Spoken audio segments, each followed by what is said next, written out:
Hello, everyone, and welcome to episode 85 of Sold with Updike Pugh. I'm Jeff Updike. I'm Weston Pugh, and today we've got a great show packed with two amazing homes in East Dallas. And in the second half, we're going to give you some great tips and ideas for getting your home ready for the spring. Absolutely. Jeff, how was your week since the last show that we've had? Week was pretty good. Good.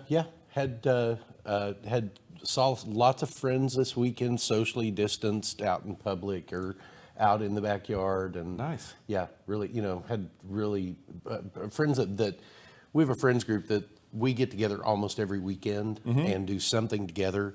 And so for the last 2 months, we have not. And so we were all free this weekend, and we decided we're going to do this. We're going to do it the right way. We're going to make sure everybody's safe, and we did it and had a blast. Excellent. I actually went to Lake Possum Kingdom. Good times. Very interesting lake. So deep, so cold. Still good times with all the family and whatnot. So was a great time. And on top of that, got a little bit of work in. I've been working with a client out of New York City and been doing some virtual showings with him over the last week. Actually in the rain, no less, which was an experiment. It turns out screens do not like the rain, and so trying to switch over and get back in to the different formats was a little bit of a challenge. I also noticed it was funny though that streaming live from your phone eats that battery up like you would not believe. So if you're going to do that, make sure that you've got a full charge and you are ready for that. So a lot going on. Yeah, it's funny how video is becoming so much more involved in not just like what we're doing here, but like for friendships and for really for almost every other kind of business. I mean, Zoom has taken off. Microsoft Team has just gone nuts. Yeah, it's interesting too because we're working. Camp Sanguini is that camp that I'm part of, and we're trying to figure out what we're going to do with camp because camp is not going to happen this year just because of the condition of the kids. They can't really be in that compromised scenario, and so we've been trying to figure out what should we do, and so with the board, we were sitting and had Child Life on, and we were visiting about different opportunities like with Zoom that we could do during the week of camp. And they pretty much ruled out Zoom, that the kids just are exhausted by Zoom, that it has lost its nuance, and that if you want good participation, that you should figure something else out. So we're all scratching our heads. So if you have any ideas for how to make a virtual camp unique, we would love to hear from them. We have our next meeting, I think, coming up next month, I think the third week on Monday. So if you have anything between now and then, we'd love to know. Yeah, it's I've gotten involved in as a CASA advocate. I'm going through the training on that right now, and we are their first class to be taught. You have to go through 30 hours of training to be able to be involved in this project, and we're the first class that's going through it via Zoom and a learning platform where we have to do study lessons, for a couple hours before we do the Zoom call. And there are, 60 or 70 people in our Zoom call in our class, and it's interesting. It is. It's like we did our 5th call last night, and I got to say that the instructors from Dallas CASA have gotten so much better just in those short, 1 hour calls about delivery and talking and getting people engaged. It's really been interesting. Well, that all very good, and it's just again what we're seeing, and we've talked about it over and over again. But what are these lasting consumer behavioral changes that we're going to see? And I think that this is going to be one of them where we have a lot more online meetings, which I'm fine with because I didn't have to drive to Fort Worth in the middle of rush hour traffic, so that was really great. Switching gears, like to talk a little bit about what we're seeing in the market right now. And so what we've done is we've put together just a really quick market update that's happened in the last 7 days just in the Dallas area, and this incorporates all properties, so new leases, not leases, but land. So it kind of gives you a totality, and you can see here we've had quite a bit, and that is also given that this was just Memorial Day weekend. Yeah, so in the last 7 days, we've had 291 new active listings come in, 38 coming soon. So, there's been a change in our MLS about where properties that are advertised in any way have to be in the MLS. They can be coming soon, but they've got to be in there. And then under contract, what we did on that one was we put all the different categories: active contingent, active kickout, action option, and then also pending, just to roll that in. It makes it a little bit easier to understand that, and it's quite clear. And then we have 116 sold, which given that it's been a little bit slow with the Memorial Day weekend. I feel like Friday was completely off. Yeah. So And it really, most closings tend to happen at the end of the month, and that, we're not even at the end of the month yet. Yeah. So we'll keep you posted, and we'll keep coming up with these stats for you to help you understand better what's going on. One of the things that we also learned on Tuesday from Anthony Jackson, Vice President of Finance and Operations with the Ebby Halliday Company, is that we're seeing the pendulum swing with lending. For a while there, lenders were requiring a 720 as the minimum in order to qualify for a loan, and they've actually dropped that back down to a more manageable 640. And so we're seeing a lot of the fear and uncertainty that investors and bankers are beginning to relax. And we've also seen that today in the stock market. We saw that also begin its trajectory up, which is nice. yeah, I would agree. One of the things that I wanted to kind of throw in about our show last week, I don't even think I've shared this with you yet, is that we were encouraging everybody to protest their taxation, the taxable value on their home, and I did that last week after the show. Good. And I already received my electronic response, and they've reduced my taxable value by just over 10%. Really? Yeah. So it is well worth doing. It is well worth going through that process, especially the initial one. It doesn't cost anything. If you get people that want to do it for you, there are legitimate companies that offer that service, but it's really not as difficult as most homeowners think. So if you have questions about it, give me a call. I would be happy to talk to you. Well, very good. Lots of good information. What we're going to do now is we're going to go ahead and step into the homes that we've got. And the first one, Jeff, is? We have a knockout home at Super excited. 6726 Lakefair Circle. And this home is located right off of Mockingbird and Williamstown near White Rock Lake. It is to the east of 75, not very far, and there's some really cool shopping right there at the corner of Abrams and Mockingbird. You have almost immediate access to the lake trails right there, and I would say you've got about a mile over to the lake, 9 miles around the lake, and a mile back to the house. So you could have a 11 or 12 mile ride very, very easily from there. One of the things that I like about this area is the Mexican restaurant called Manny's. Just there the other night getting takeout, and I have to say that I was very impressed with the way that they handled it. When I pulled up, they actually opened the door, asked me what my order number was, brought it to me, took my credit card all at the exact same time. And when it came back to sign, they actually handed me a wet wipe to actually grab the pen, which I thought is just one of those steps that they're showing us how much they're taking in consideration everyone's health. So this is just a quick unrep plug for Manny's the Mexican restaurant. Good. So back to this property, it is really a spectacular home. The 6726 Lakefair Circle is a 4-bedroom, 4 full bath, 2 half bath, and a little over 5,000 square feet, offered at $1,599,000. And this is one of those houses that not only looks amazing, as you can see here in these images, but also what's behind and in the walls. We're talking 2x6 construction with foam insulation. One of those elements that really just makes a huge difference in the heating and cooling electric bills going forward. They used Quaker black aluminum windows throughout the house. They've got 8-foot solid core wood doors throughout the home, designer lights, white oak cabinetry, just a lot of really extra touches to this one that you don't find everywhere. Yep, and the other thing too is that they went ahead and coupled that with a 20 SEAR seasonal energy efficiency rating HVAC system that just makes a difference. And elements like these timbers in the ceiling are just amazing. I would think that one of the most amazing things about this room is the way that it felt. It had a scale to it that didn't feel like it was too big, too small, that elements of it didn't work. And that is really quite a pro, given the fact that this is 5,029 square feet. Yeah, and it all tied together so beautifully. The kitchen flows over into the formal dining room, and you can see that is a very large table. You've got seating for 8. You've got seating for 4 at the bar.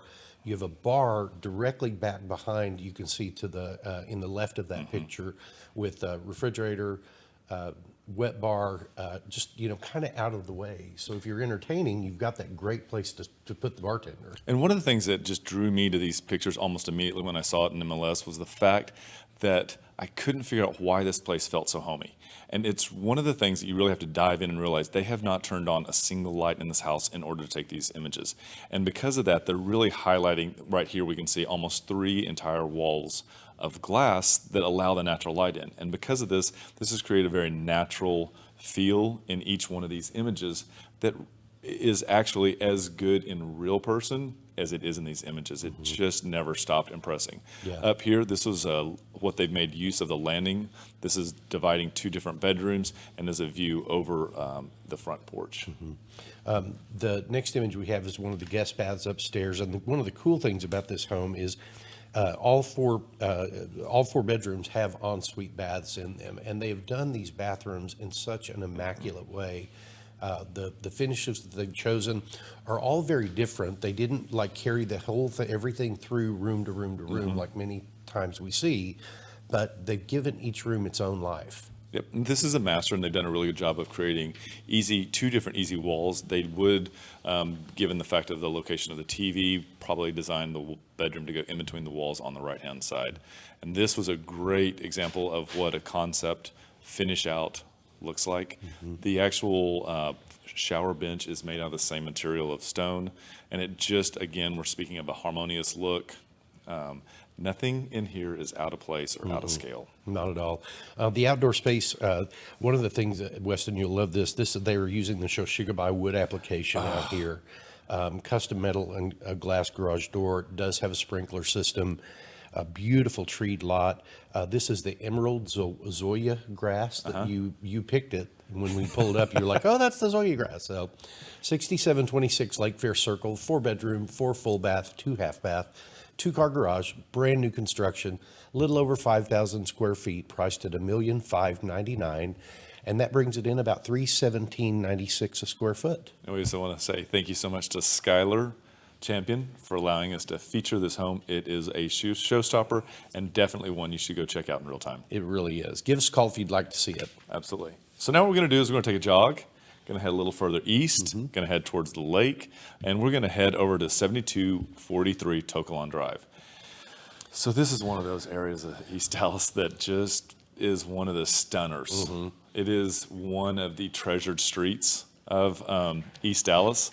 This one is a very unique one, and from the picture there, you can see that there is a green belt. That green belt is actually in front of it, and it is a natural wildlife preserve, wildflower preserve. Wildflower, yeah. Coincidentally, that is Tokalon Park. It's amazing, and it is out your front door. And we were talking with the Sally there, and she shared with us that there's actually about just down the street, she said, through the trees, there is a private walking trail that gets you directly to the lake. She said it's like a tenth of a mile, which is nearly nothing. Yeah. So this is kind of helping you put it into perspective of how enjoyable and usable having White Rock Lake in your front yard is. And this house does not disappoint. Yep. 7243 Tokalon is a 3-bedroom, 3 full bath, 1 half bath home. It is just over that's 4,300 square foot. Yeah, I'm sorry. We've seen this home before but before this renovation took place, and they have really done a fantastic job with it. Now, what they've done here is they've taken an Italian marble and used it throughout almost the entire house. And this Italian marble is just about a 24 by 24, and it is a matte finish that almost looks like travertine, and it is a showstopper. Terrazzo. That's right. And cool, this is cool floor. They've opened up a lot of the different walls in order to create these large living and dining spaces. And this is what they've done by taking back one of the windows and then creating the kitchen along the back wall. This is nowhere near what the original orientation of the home was. And as you can see here, you have this amazing patio that probably could seat 10 if you wanted to. Just amazing. Yeah, the way that they use the beam lighting in this room really is different. You just don't see that very often. But with the really big windows the home has, you don't want for any extra light. One of the amazing things about this is we can't demo it here, but if you could in real time, those 3 windows on the left-hand side all cascade into the wall, allowing you to actually have the outdoor in and hear the water feature from the pool itself. This room is really very simple, but looking out on that pool is great. You come upstairs and you've got this very simple landing there. This is one of the front bedrooms on the house that has an ensuite bath, and it just has that spectacular view. Yep. This is the bathroom that's actually going to separate. As you can see, they didn't forget about the bathroom, but continued the feel from downstairs and brought it up. This is the upstairs living area. The windows actually look over to the pool, and through the windows you can see the detached garage. And then this is the master. The master bedroom was amazing. The master bedroom is like literally living in a tree house. This is the porch on the just off the master bedroom that would be private to the master bedroom, looking out over this fantastic wildflower forest. And I think that picture was taken prior to all the blooming, because when we were there a couple of days ago, it was immaculate. Great concept here with the flooring, and in the master bedroom there is a skylight. It's a little difficult to see. You can see it in the reflection in the mirror. They've done additional closet spaces that are more for linen, because they have 2 walk-in closets that are great. And then again, they've added the pool, and the decking is Trek, which is a really great material. And then also, one of the images that's not featured here is there is a 3rd floor rooftop balcony that is probably about 300 square feet, that actually probably more visible when the trees are down. You can still see a little bit of it, but it's visible to the lake. 7243 Tokalon Drive, 3 bedrooms, 3 full baths, 1 half bath, 2-car detached garage in the rear, built in 1986, about 4,300 square feet, priced at $1,299,000. That is at $302 a square foot, and for that quality, style, location, it's an amazing, amazing property. And so we want to say thank you so much to Sally Gilson for allowing us to feature her home. Yes, if you'd like to see that home, or really any home that's out on the market, we would love to show them to you. Be sure to like, share, subscribe, and we will be right back. There are lots of ways to keep up with us. Visit and like our Facebook page to watch us live and get updates about future show topics. Also, visit our Instagram account, where you can see the latest homes we have for sale. You can also check out our website at updikepugh.com, where you can create customized searches of active and sold homes that you may find of interest. If you'd like to know how much your home is worth, visit homeprice.fyi and you can get a price instantly.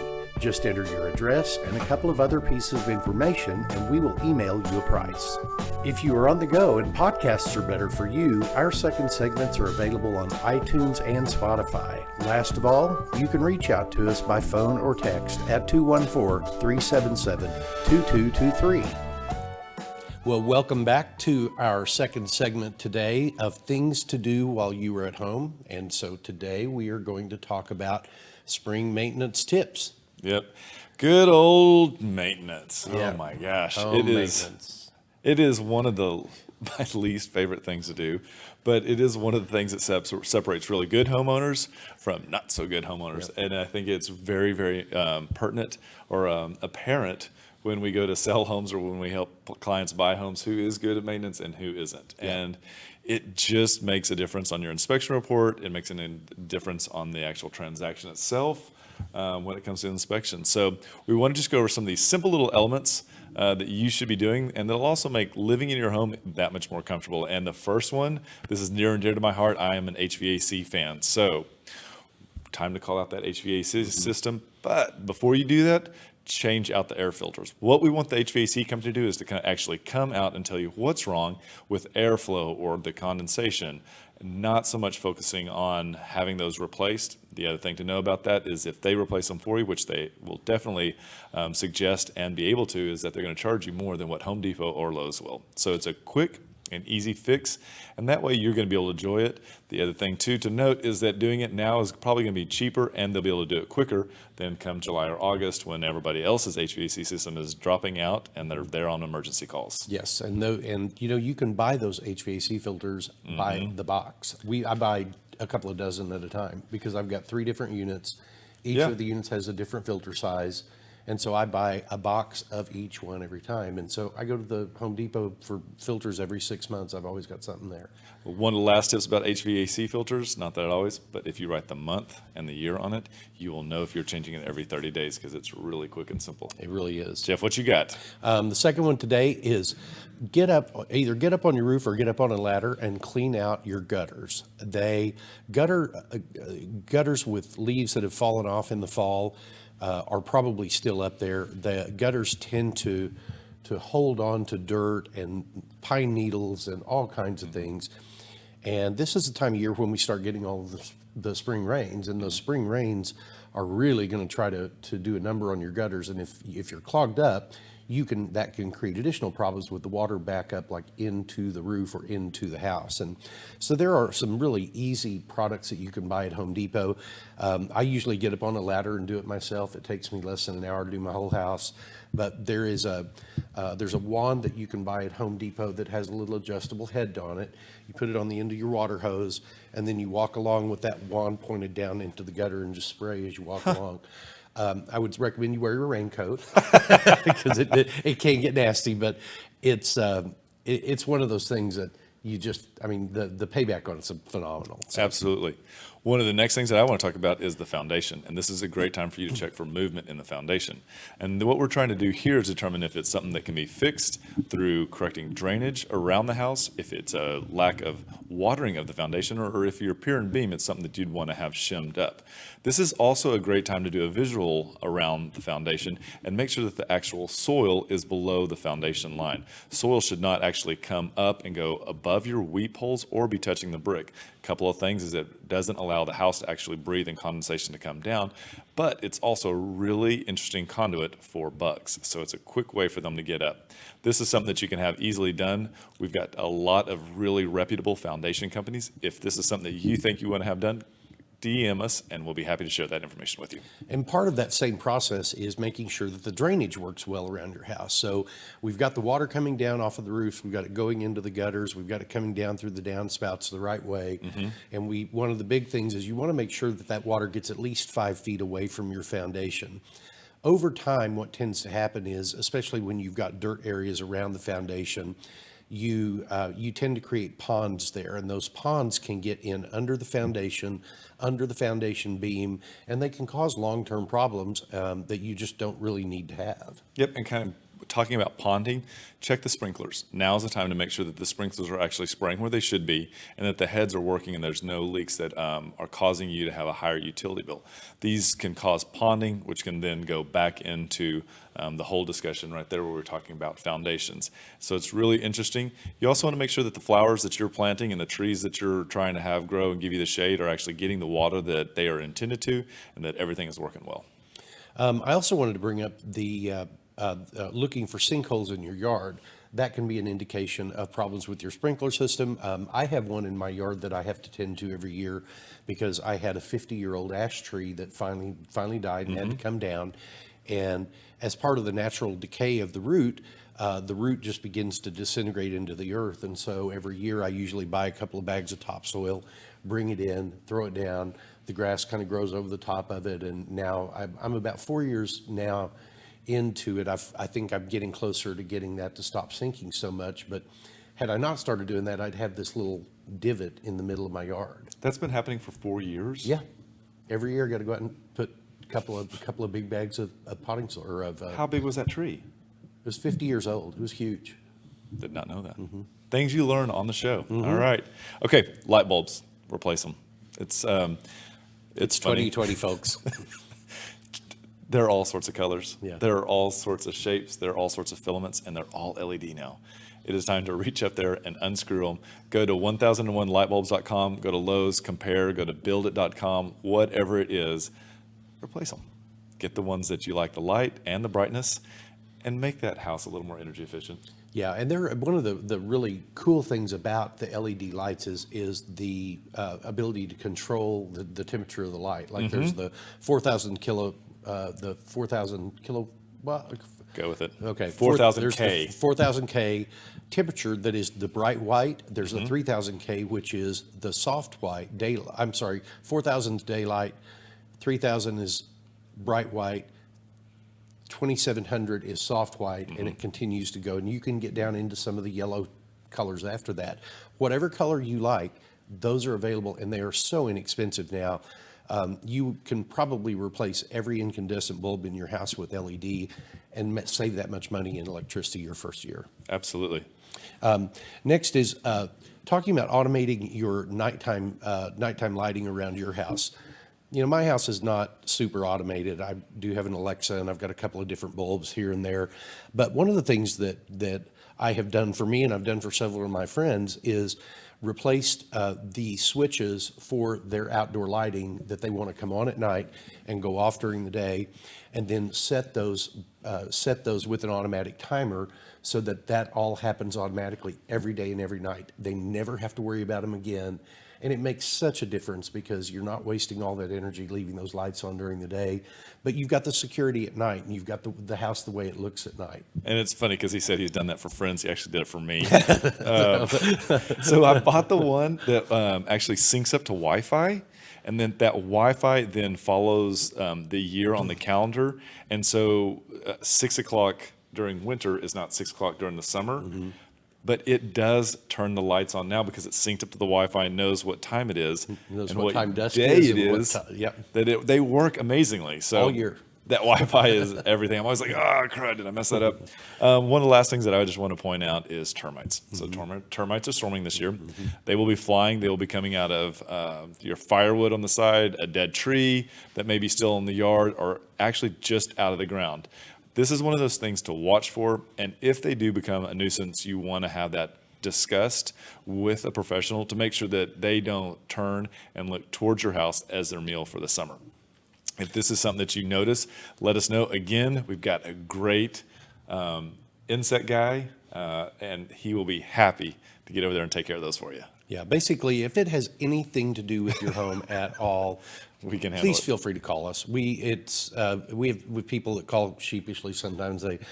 Gosh, I'm so sorry to bother you. Do you know a good electrician? Well, yes, we know great electricians. You know, that's our job, is to know your home. So don't hesitate to reach out to us. We're happy to help you. One thing that I also want to throw out there really quickly is that we forgot to mention that the house on Tokalon is going to be open on Sunday from 1 to 3. This is one of the ones that I'd really like for everybody to go out and see, just because it's amazing how close it is to the lake. Yeah, it really is. So I hope you enjoyed the second segment today. Next week, we'll come back with the rest of our series of what to do staying at home. If there's anything out there you want to look at, or if you've got a home that you're considering selling, we would love to talk to you. And remember, we want to be your realtors for life.